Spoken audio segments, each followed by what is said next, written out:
ರೋಗಿಗಳ ಸುರಕ್ಷತೆ ಮತ್ತು ಗುಣಮಟ್ಟದ ಚಿಕಿತ್ಸೆಗೆ ಕ್ಲಿನಿಕಲ್ ಪರ್ಫ್ಯೂಷನ್ ಕ್ಷೇತ್ರ ಬಲಪಡಿಸಲು ಕೆಸಿಪಿಎ ಚಾಲನೆ.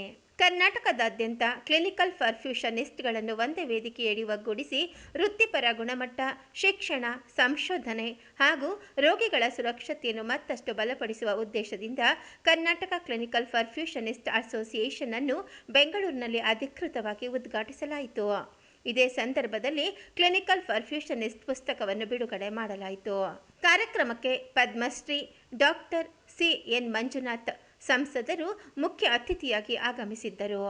ಪ್ರೊಫೆಸರ್ ರಾಜೇಶ್ ಶೆಣೈ ಗೌರವ ಅತಿಥಿಯಾಗಿ ಉಪಸ್ಥಿತರಿದ್ದರು.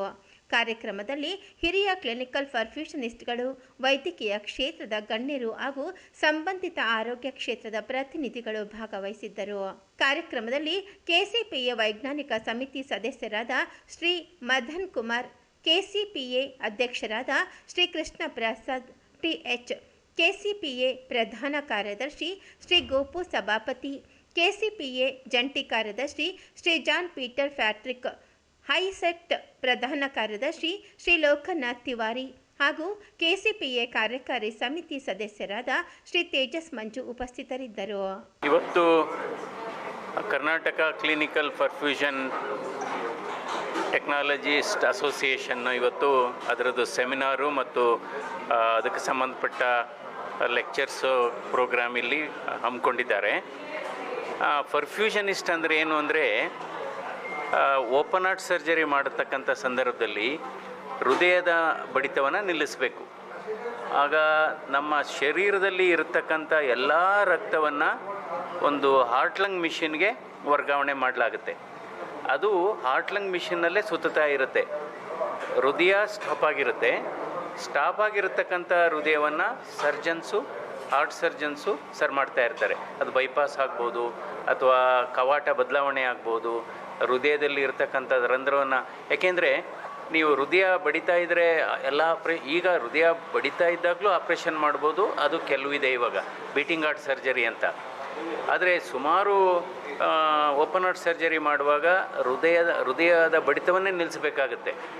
ಆಗ ಆ ಸಂದರ್ಭದಲ್ಲಿ ಈ ಪರ್ಫ್ಯೂಷನಿಸ್ಟ್ ಅಂತ ಏನಿದ್ದಾರೆ ಟೆಕ್ನಾಲಜಿಸ್ಟು, ಅದು ಅವರ ಜವಾಬ್ದಾರಿ. ರಕ್ತ ಆ ಹಾರ್ಟ್ ಲಂಗ್ ಮಿಷಿನ್ನಲ್ಲೇ ಸುತ್ತಾಡಿತಾ ಇರುತ್ತೆ. ಆ ರಕ್ತ ಹೆಪ್ಪುಗಟ್ಟಬಾರ್ದು. ಅದೇ ರಕ್ತ ಅದರಲ್ಲಿ ಯಾವುದಾದ್ರೂ ಗಾಳಿ ಕೂಡ ಹೋಗಬಾರ್ದು. ಗಾಳಿ ಹೋದ್ರೂ ಕೂಡ ಬ್ರೈನ್ ಸ್ಟ್ರೋಕ್ ಆಗಿಬಿಡುತ್ತೆ. ಅಥವಾ ರಕ್ತ ಹೆಪ್ಪುಗಟ್ಟಿದರೆ ಅಲ್ಲಿಗೆ ನಂತರ ಸರ್ಜರಿ ಆದಮೇಲೆ ಈ ಹಾರ್ಟ್ ಲಂಗ್ ಮಿಷಿನ್ನಲ್ಲಿ ಸರ್ಕ್ಯುಲೇಟ್ ಆಗ್ತಾ ಇರತಕ್ಕಂಥ ರಕ್ತವನ್ನು ತಿರ್ಗಾ ರೋಗಿಯ ಶರೀರಕ್ಕೆ ವಾಪಸ್ ಬಿಡ್ತಾರೆ. ಸೊ ಆ ವಾಪಸ್ ಬಿಟ್ಟಂಥ ಸಮಯದಲ್ಲಿ ಹೃದಯ ಪುನಃ ಬಡಿತವನ್ನು ಪ್ರಾರಂಭ ಮಾಡಬೇಕು.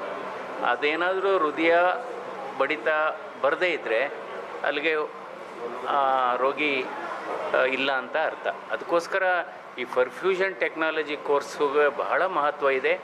ಎಲ್ಲೆಲ್ಲಿ ಓಪನ್ ಹಾರ್ಟ್ ಸರ್ಜರಿಯನ್ನು ಮಾಡತಕ್ಕಂಥ ಕೇಂದ್ರಗಳಿದೆ ಅಲ್ಲಿ ಇವರ ಅವಶ್ಯಕತೆ. ಅಂದರೆ ಒಂದು ತಂಡವಾಗಿ ಕೆಲಸ ಮಾಡ್ತಾರೆ. ಒಂದು ಹಾರ್ಟ್ ಸರ್ಜನ್ನು, ಇನ್ನೊಬ್ಬರು ಅನಸ್ಥೆಟಿಸ್ಟು, ಇನ್ನೊಬ್ಬರು ಪರ್ಫ್ಯೂಷನಿಸ್ಟು. ಇವರು ಮೂರು ತಜ್ಞರು ಸೇರಿ ಇದು ಮಾಡ್ತಕ್ಕಂಥದ್ದು. ಇದಕ್ಕೆ ಪರ್ಫ್ಯೂಷನ್ ಟೆಕ್ನಾಲಜಿ, ಪರ್ಫ್ಯೂಷನ್ ಅಂದರೆ ಅರಿಯುವಂಥದ್ದು ಅಂತ. ಸೊ ಇದೇ ಅರ್ಥ ಕನ್ನಡದಲ್ಲಿ ಸರಳೀಕರಣ ಮಾಡಿ ಹೇಳಬೇಕಾದ್ರೆ. ಇವತ್ತು ಇದು 4 ವರ್ಷದ ಕೋರ್ಸ್ ಇದೆ. PUC ಆದಮೇಲೆ ಓದಂಥ ಕೋರ್ಸು. ಅಂದರೆ ನಮ್ಮ ವಿಶ್ವವಿದ್ಯಾಲಯಗಳಿಗೆ ನಾನು ಹೇಳೋದೇನು ಅಂದರೆ, ಎಲ್ಲೆಲ್ಲಿ ಓಪನ್ ಹಾರ್ಟ್ ಸರ್ಜರಿ ಮಾಡ್ತಾರೆ, ತೆರೆದ ಹೃದಯ ಶಸ್ತ್ರಚಿಕಿತ್ಸೆ ಮಾಡ್ತಾರೆ, ಅಂಥ ಆಸ್ಪತ್ರೆಗಳಿಗೆ, ಅಂಥ ಸಂಸ್ಥೆಗಳಿಗೆ ಮಾತ್ರ ಈ ಕೋರ್ಸನ್ನು ಕೊಡಬೇಕೇ ಹೊರತು ಇದು ಮಾಡದೇ ಇರೋ ಕಾಲೇಜುಗಳಿಗೆ ಕೊಡಬಾರ್ದು, ಮಾಡದೇ ಇರೋ ಆಸ್ಪತ್ರೆಗಳಿಗೆ ಕೊಡಬಾರ್ದು. ಯಾಕೆಂದರೆ ಅವರಿಗೆ ಡಿಗ್ರಿ ಸಿಗ್ಬೋದು, ಬಟ್ ಅವ್ರಿಗೆ ಅನುಭವ ಇರೋದಿಲ್ಲ, ಹ್ಯಾಂಡ್ಸ್ ಆನ್ ಎಕ್ಸ್ಪೀರಿಯೆನ್ಸ್ ಇರೋದಿಲ್ಲ. ಯಾಕೆಂದರೆ ಇದು ಬಹಳ ಮುಖ್ಯವಾದದ್ದು. ಅದರಿಂದ ಈಗಲೂ ಕೂಡ ಕೆಲವು ಆಸ್ಪತ್ರೆಗಳಲ್ಲಿ ಓಪನ್ ಹಾರ್ಟ್ ಸರ್ಜರಿ ಮಾಡಲ್ಲ, ಆದರೂ ಈ ಕೋರ್ಸ್ ರನ್ ಮಾಡ್ತಿದ್ದಾರೆ. ಇದು ವೈಜ್ಞಾನಿಕವಾಗಿ ತಪ್ಪು. ಇದು ಕರ್ನಾಟಕದಲ್ಲಿ ನಾವು ಪ್ರಾರಂಭ ಮಾಡಿರ್ತಕ್ಕಂಥ ಕರ್ನಾಟಕ ಕ್ಲಿನಿಕಲ್ ಪರ್ಫ್ಯೂಷನಿಸ್ಟ್ ಅಸೋಸಿಯೇಷನ್ ಅಂತ. ಇದು ತುಂಬ ದಿವಸಗಳಿಂದ ನಾವು ಕರ್ನಾಟಕ ಭಾಗದಲ್ಲಿ ಮಾಡಬೇಕು ಅಂದ್ಕೊಂಡಿದ್ದು. ಇಂಥ ಸುದನಾವಕಾಶ ಇವತ್ತು ನಮಗೆ ಸಿಕ್ಕಿದೆ. ಅದು ನಮ್ಮ ಡಾಕ್ಟರ್ C.N. ಮಂಜುನಾಥ್ ಅವರ ಅಧ್ಯಕ್ಷತೆಯಲ್ಲಿ ಹಾಗೂ ಮುಖ್ಯ ಅತಿಥಿಗಳಾಗಿ ಆಗಮಿಸಿ ನಮ್ಮ ಈ ಕಾರ್ಯಕ್ರಮವನ್ನು ಉದ್ಘಾಟನೆ ಮಾಡಿಕೊಟ್ರು. ನಾನು ಇದು ಕೆಲವು ವಿಚಾರಗಳನ್ನ ಪರ್ಫ್ಯೂಷನಿಸ್ಟ್ ಅನ್ನೋದರಲ್ಲಿ ಹೇಳೋದಾದರೆ, ಇದು ಇದು ನಾವು ಕಾಣದ ಕೈ.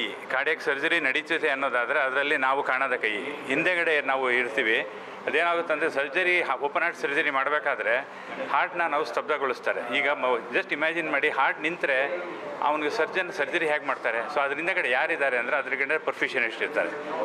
ಅವರ ಕಾರ್ಯಕ್ರಮ ಏನಿರುತ್ತೆ ಅಂದರೆ, ನಿಂತ ಹೃದಯ ಬಡಿತ ನಿಂತಾಗ ಅದಕ್ಕೆ ಕೃತಕವಾಗಿ ಹೊರಗಡೆಯಿಂದ ಪೇಷಂಟ್ ಅಷ್ಟು ದೇಹದ ರಕ್ತ ಹೊರಗಡೆ ಬಂದು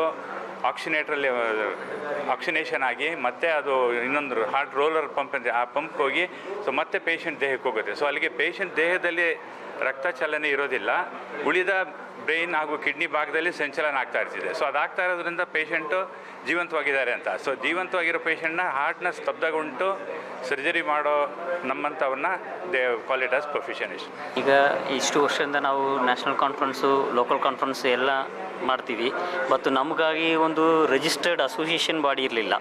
ಈಗ ನಮಗಾಗಿ ಒಂದು ಕರ್ನಾಟಕ ಕ್ಲಿನಿಕಲ್ ಪರ್ಫ್ಯೂಷನ್ ಅಸೋಸಿಯೇಷನ್ ಶುರು ಮಾಡಿದ್ದೀವಿ. ಅದು ಇವತ್ತು ಲಾಂಚ್ ಮಾಡಿದ್ದೀವಿ. ಇನ್ಮೇಲೆ ಏನಾವುದು ಕಾನ್ಫರೆನ್ಸ್ ಇದ್ದರೆ, ಮೀಟಿಂಗ್ಸ್ ಇದ್ದರೆ ಎಲ್ಲ ನಾವೇ ನಡೆಸ್ತಾ ಇದ್ದೀವಿ. ಪ್ಲಸ್ಸು ಸ್ಟೂಡೆಂಟ್ಸ್ ಬಗ್ಗೆ ಅವ್ರಿಗೆ ಏನೇನು ಗೈಡೆನ್ಸ್ ಬೇಕೋ ಎಲ್ಲ ನಾವು ಕೊಡ್ತಾಯಿದ್ದೀವಿ.